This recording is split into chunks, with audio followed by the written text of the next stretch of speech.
Hola, ¿qué tal? Buenas tardes. Hoy empezamos un poquito más tarde porque hemos tenido eh, problemitas de conexión por mi parte, las cosas del directo y de la cuarentena. ¿Qué tal? Sí, hemos empezado un poquitín más tarde, perdonadme. Eh, Así que bueno, voy a empezar agradeciendo a las profesionales de prensa de la UCAP su ayuda conmigo con estos problemas técnicos que he tenido. Y en general, bueno, agradecerles por supuesto que me hayan invitado a las jornadas multidisciplinares de la UCAP. Quienes estéis aquí normalmente pues habréis visto que esta semana ha habido unas charlas muy interesantes sobre cine con Fernando Martín, sobre periodismo deportivo con Miguel Fernández, y hoy vamos a hablar de leer y lecturas, fomento de la lectura y literatura. Yo me llamo Diana Eguía, soy doctora por la Universidad de Pensilvania y soy profesora de lengua y literatura española en el grado de infantil y de primaria y en el máster del profesorado. Si queréis ir comentando, yo voy anotando vuestros comentarios y respondo después. Si hay alguna aclaración importante, puedo responder sobre la marcha también. Bueno, pues como decía, vamos a hablar de leer. Como es público y notorio y sabido, leer es salud. La lectura es pura energía para nuestro cerebro. Cuando leemos, estamos pensando, estamos interrelacionando conceptos, estamos ejercitando la memoria y la imaginación y en general estamos trabajando toda nuestra capacidad intelectual. Leer siempre es bueno, pero hay dos momentos de la vida en que es fundamental. Uno de ellos es la infancia, porque es cuando tenemos que crear los hábitos de lectura perdurables que nos van a acompañar toda la vida. Y otro de ellos es la madurez, porque leer es un ejercicio que nos ayuda a mantener la salud cognitiva y a prevenir muchas enfermedades de deterioro neurológico. Pero yo hoy no voy a hablaros de cientifismos, sino que vamos a hablar de la lectura en el confinamiento, ¿no? Y entonces vamos a hablar de nuestra relación emocional con los textos que nos acompañan en la vida y en la casa. En la casa va a tomar una relevancia muy importante, y vamos a hablar de la lectura como una práctica liberadora. Porque lo es. Ya decía Aristóteles que las palabras bien dichas sanaban. Entonces yo para esto os voy a proponer tres ejercicios muy sencillos que puede hacer todo el mundo, pero antes de eso voy a compartiros una historia que quizá ya conozcáis. Habréis visto, estos días se ha hecho muy viral que Shakespeare escribió Rey Lear durante una cuarentena. También corre por ahí un texto apócrifo de Faulkner hablando de que durante una cuarentena se había dado al brandy. Lo del brandy es verdad, pero el texto es mentira. Y no sé si conozcáis la historia de cómo se forja Frankenstein o el nuevo Prometeo, que es una de las obras de terror gótico más famosas universalmente. Y es que, bueno, en 1816, ese año, hubo lo que se conoce como un verano boreal.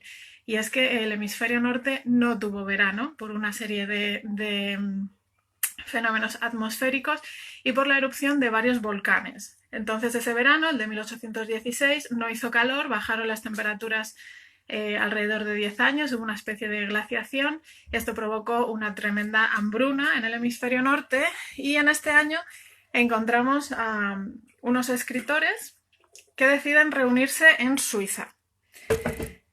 Estos escritores eran Mary Shelley, autora de Frankenstein, su marido Percy, Lord Byron, sí, por ahí lo está diciendo alguien, y pues Lord Byron, el famoso poeta, era una persona complicada, como todos los románticos, y entonces viajaba con un médico llamado John Polidori. Entonces, estas cuatro personas estaban confinadas en Suiza, que ya de por sí no es un país muy cálido, en mitad de una especie de verano, de lo que se llamó verano boreal, de una glaciación. Y estaban ahí en su villa de Suiza, y Lord Byron desafió a sus compañeros de cuarentena a escribir una historia de terror porque era lo que acompañaba ese momento. Y curiosamente, el único que acabó aquella noche la historia fue el médico, John Polidori, que también era autor, porque el siglo XIX pues es así, lo mismo eres médico que escritor. Y en cambio, Mary Shelley, no terminó su historia, pero empezó a gestar lo que luego se convierte en Frankenstein, también muy influida por Polidori, que no paraba de hablar de unos experimentos novedosos que consistían en aplicar electricidad a los cuerpos, ¿no? Entonces, después de escuchar esta historia, que quizá muchos de vosotros ya conocíais, os voy a pedir que os sumerjáis en el universo de lo analógico, ¿vale? Estamos sometidos a un ruido digital muy fuerte, a pesar de que estamos confinados. Quizás sea un poco paradójico que yo hable de esto mientras hago un live stream por Instagram, aunque bueno, como he llegado 15 minutos tarde por problemas tecnológicos, quizá ahí os identifiquéis conmigo como una persona analógica. El caso es que el universo del libro, el universo libresco, yo no tengo nada contra la lectura digital, es más, voy a acabar mi charla recomendándoos algunos portales para ello. Pero ahora quiero que penséis en Mary Shelley, en Lord Byron, en ese señor Polidori y Percy Shelley y su universo en el que no tienen Instagram ni tienen nada, y penséis también en el formato libro y la casa. Entonces vamos a pensar en nuestra propia casa como una especie de refugio en el que guardamos muchas historias que quizá haga tiempo que no les prestamos atención, historias que nos han podido acompañar durante la vida. Y al mismo tiempo os voy a pedir que desechéis el mito del lector como una persona aislada. El lector, por supuesto, si nosotros queremos, podemos coger nuestro librito, irnos a nuestro rinconcito y aislarnos del mundo. Pero los ejercicios que yo os propongo aquí son ejercicios de disparar la imaginación en grupo. Esa imaginación en compañía, la creatividad de la gente con la que vivimos o con la que tenemos más cerca trabajando unida. Entonces voy a hablaros de lecturas en familia, y por familia entiendo pues gente que convive con niños pequeños, con adolescentes, con ancianos o gente soltera, por supuesto que sí. Vamos para ello. Bueno, el primer ejercicio que os propongo en este redescubrimiento de las historias que estamos guardando en nuestra casa y que pueden llevar ocultas mucho tiempo, es que cuando acabe la charla o cuando os apetezca, vayáis a buscar entre vuestras estanterías el libro que tengáis más añejo, más manejado, más viejo, más triturado, porque hayamos leído muchas veces, en dos categorías, infantil y adultos. Infantil para quien tenga este tipo de biblioteca en su casa. Entonces yo he hecho este ejercicio esta mañana con mis peques y hemos descubierto que el libro que teníamos más manejado, que a mí esto me parece una belleza, la verdad, porque yo sinceramente me encanta usar los libros. Hay gente que necesita tenerlos perfectos, pero a mí me parece muy tierno y me interpela muchísimo. Ya he dicho que no iba a hablar solo de los beneficios neurológicos de la lectura, sino sobre todo de cómo nos interpela, cómo nos llama, cómo desarrollamos una relación afectiva con nuestras lecturas. Pues con este libro, que se llama Dónde viven los monstruos, que es un clásico de la literatura, yo tengo una relación afectiva muy fuerte porque, en primer lugar, porque me encanta. Aquí es un pelín injusto hablar de literatura infantil porque a mí este libro, como adulta, me fascina. Y luego porque se lo he leído a mis hijos muchas veces, ¿no? Según iban llegando a la edad más o menos de los 2 años y medio. Entonces, este libro ha resultado ser el que estaba en, entre comillas, peores condiciones, porque no tiene pasta, la tapa no es de pasta dura, pero a mí me ha parecido muy enternecedor que estuviera usado. Entonces, este libro, que hemos leído millones de veces, lo hemos vuelto a leer, porque como decía Borges, cada lectura nos habla de formas nuevas, ¿no? Y les he propuesto a mis hijos varias actividades. Una de ellas ha sido, para el más pequeñito, que trabajase con el personaje protagonista. No os quiero hacer spoiler del libro, pero el protagonista se llama Max, es un niño que se porta mal y su madre lo castiga y acaba yéndose al país donde viven los monstruos. Bueno, este es Max. Pues mi hijo pequeñín ha imaginado ha resignificado el personaje. En libros que no tengan ilustraciones es muy interesante ver cómo la persona se imagina el personaje y compararlo con otros, ¿no? Y entonces ha hecho este otro Max. Y el otro peque que tengo, que es algo mayor, tiene 7 años, ha imaginado cómo continuaba la historia de Max. Ha empezado a escribirla y luego me la ha contado y me ha ido diciendo que, bueno, pues que Max en otra aventura que tenía se encontraba con un tucán, etc. Y me ha contado toda una historia de Max con aves que no aparecían en este libro. Y luego he ido a por el libro para adultos que tenía más usado. Y yo personalmente he tenido a lo largo de mi vida distintas bibliotecas y les han ido pasando de todo, incluyendo haber perdido muchísimos libros en una inundación. Yo tenía mis libros en un trastero que se inundó y los perdí todos. Entonces, de entre los libros que tenía en mi casa hoy, he encontrado este. Fijaos cómo lo tengo, todo subrayado y demás. Y no me ha parecido casualidad que fuera un libro que habla de lo policíaco, es un libro que habla de la literatura policial. Y es que realmente ahora es un muy buen momento para reivindicar eso que se llaman géneros menores o subliteratura, que yo no comparto esa categoría en absoluto, pero meterse, sumergirse en este momento en una buena novela policíaca nos va a sacar completamente del estado en el que estemos. Y aquí aprovecho para reivindicar un género, que es el género del cuento, del cual yo disfruto muchísimo. Yo soy gran lectora de cuentos y el cuento tiene una ventaja en estos momentos y es que reúne dos de las características que más nos pueden ayudar en una cuarentena. Uno de ellos es su brevedad, los cuentos son breves y mucha gente ahora mismo no se ve con ganas de meterse en el universo galdosiano, por ejemplo, o no se ve con ganas de leerse Guerra y Paz, ¿no? Y prefiere leer textos más cortos. El cuento es breve. Y luego la categoría que creo que más nos puede ayudar en la cuarentena del cuento es que, como decía Edgar Allan Poe,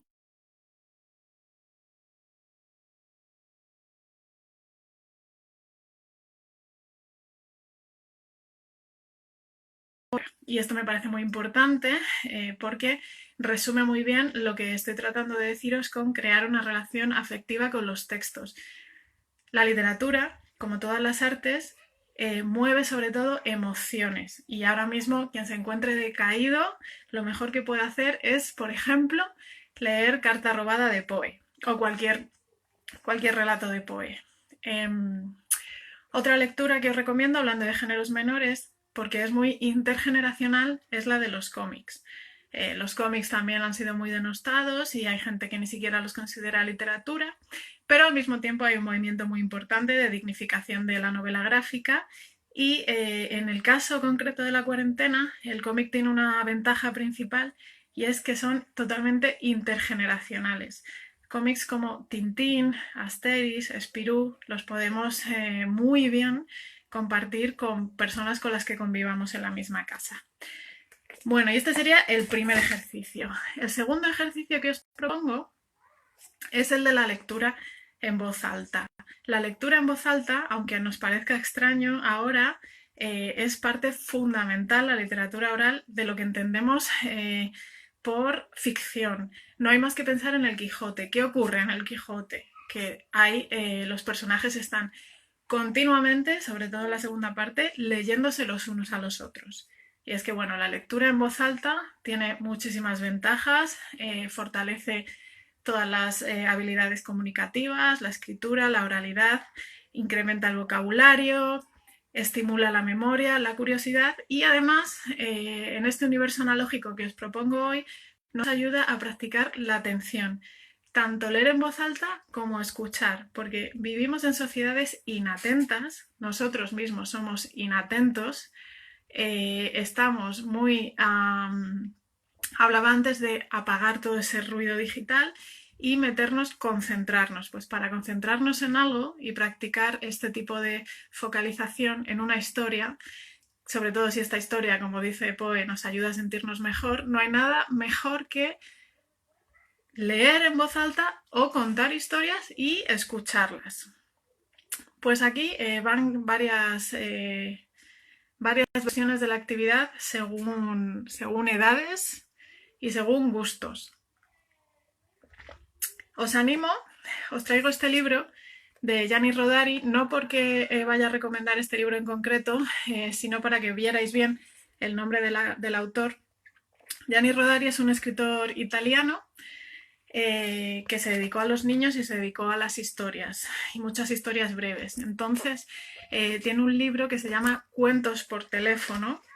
Entonces, el segundo ejercicio que os propongo es que, si no tenéis gente alrededor, llaméis a otros y les contéis cuentos o les leáis cuentos. Esto es algo que está haciendo, por ejemplo, la Escuela de Cuentacuentos de Madrid, y es una experiencia que genera mucha intimidad porque al estar aislados en casa, mucha gente, a pesar de estar rodeados de mucho ruido y de mucha oferta cultural online, estamos perdiendo la intimidad con los demás.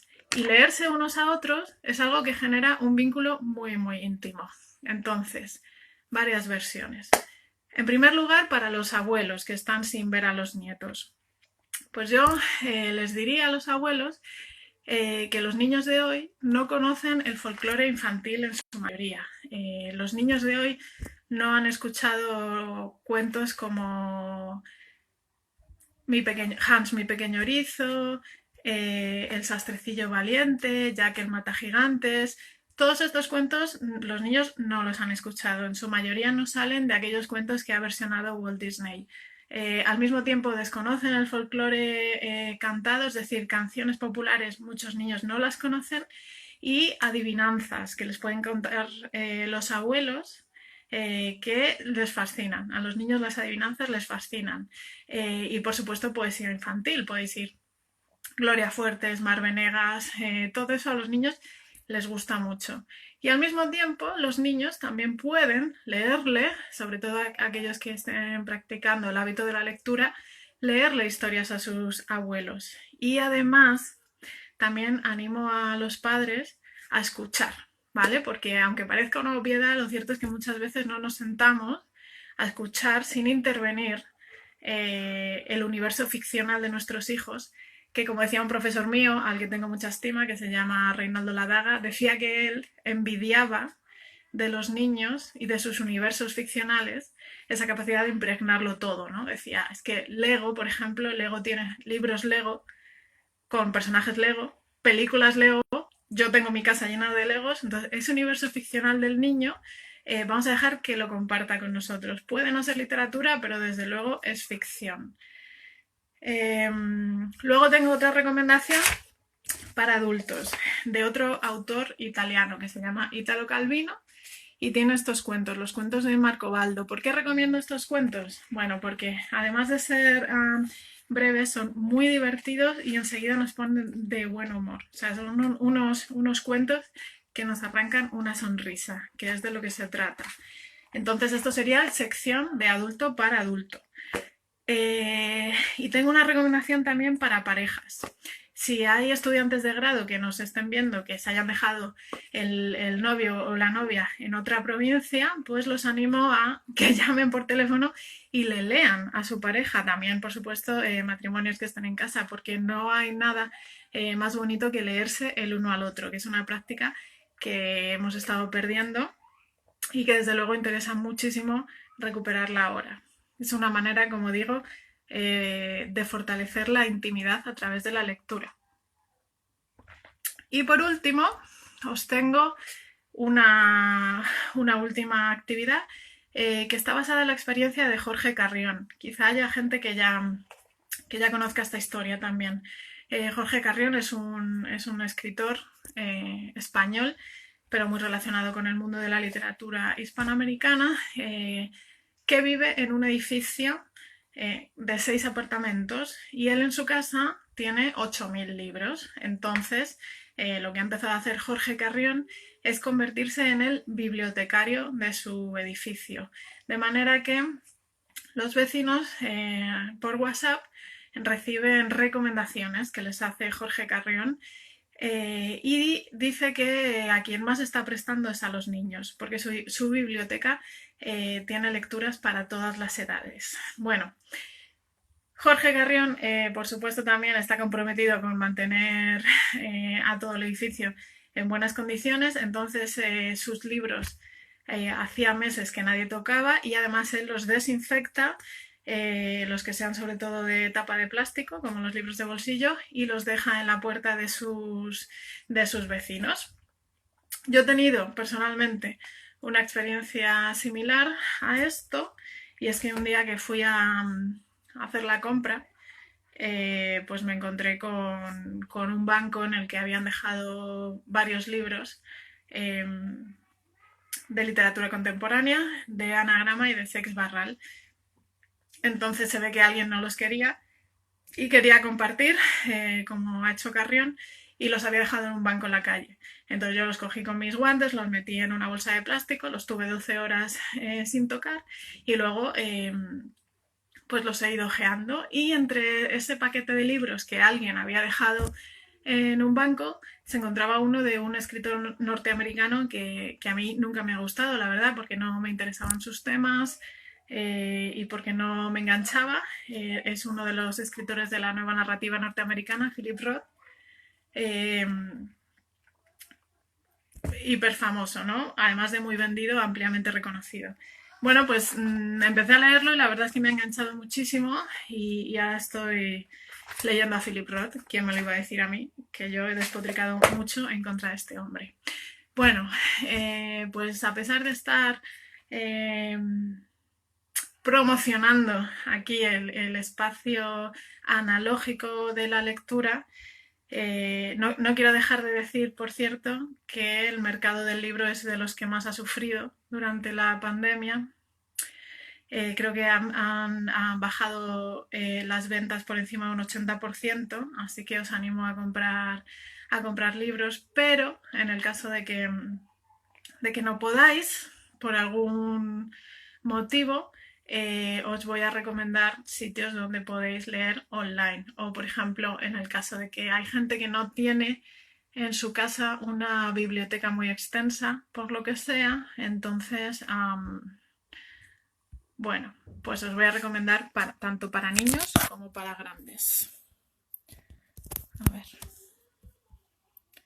Bueno, aquí tenemos el portal de las bibliotecas rurales argentinas, que bueno, que son poblaciones que ya vivían en aislamiento, entonces alguien se encargó de hacer llegar a los sitios rurales, imaginaos un país como Argentina, ¿no?, de sus dimensiones y sus grandes extensiones de tierra completamente despobladas. Bueno, pues aquí en las bibliotecas rurales argentinas tenemos muchísimas obras digitales que podemos ver de forma segura. También para adultos y para niños, tenemos el portal eBiblio de las bibliotecas públicas, que se han abierto para gente sin carnet. Y ya más para niños, hay varios portales muy interesantes. Este de Tumble Book Library, que también nos podemos hacer una suscripción gratuita en estos momentos. Yo uso mucho International Children's Digital Library, que tiene bastantes libros en español. Y también tenemos aquí Story Place, que hacen story time y demás, aunque de este tipo de oferta es bastante más abundante. Bueno, pues estas son mis recomendaciones. Ahí se ha visto un trocito de habitación infantil. Si tenéis alguna duda concreta o queréis alguna recomendación, dejo unos minutos, y si no, pues estos son los 3 ejercicios que yo propongo. Buscar el libro que tengamos más destrozado en la casa porque más veces lo hayamos leído y volver a acercarnos a él. Leer en voz alta los unos a los otros, niños a abuelos, padres a niños, abuelos a padres, etcétera, entre parejas.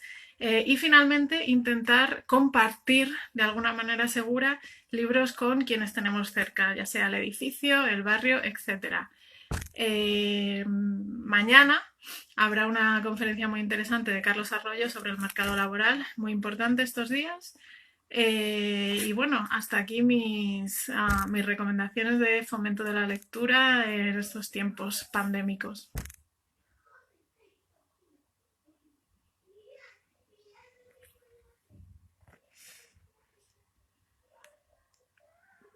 Si no tenéis ninguna pregunta concreta.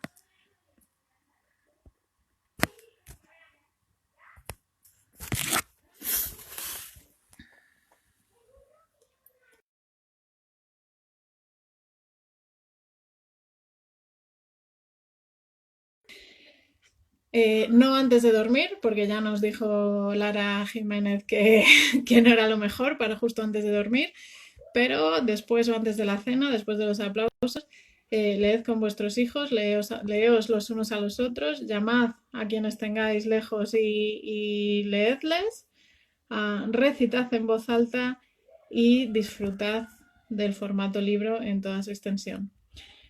Un saludo.